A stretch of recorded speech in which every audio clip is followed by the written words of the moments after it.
భగవంతుడి సేవలో పొందేటటువంటి ఆనందం ఈ భౌతిక ప్రపంచంలో మనం ఎంత వెతికినా కూడా దొరికేది కాదు.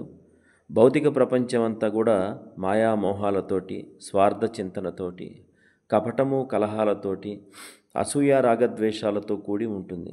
కానీ భగవంతుడితో సహజీవనం నిత్యానందం, నిత్య సంతోషం. భగవంతుడు భక్తవత్సలుడు, భక్తపరాధీనుడు, భక్తవశుడు కావున కించిత్ భక్తి మాత్రము చేత కొద్దిగా సేవ చేసినా కూడా భగవంతుడు అనంతమైన ఆనందాన్ని, సంతోషాన్ని, శాంతిని ప్రసాదిస్తాడు.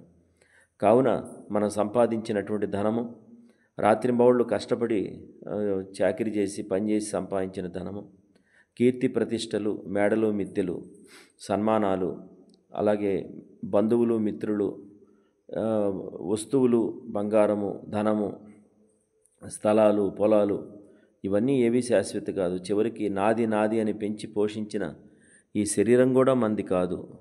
కేవలం మనం చేసుకున్న స్వల్పమప్యస్య ధర్మస్య అంటే చేసుకున్నటువంటి భగవంతుని సేవ ఒక్కటే మనకి శాశ్వతము. ఆత్మ సాక్షాత్కారం, ఆత్మ ఆనందాన్ని ప్రసాదిస్తుంది.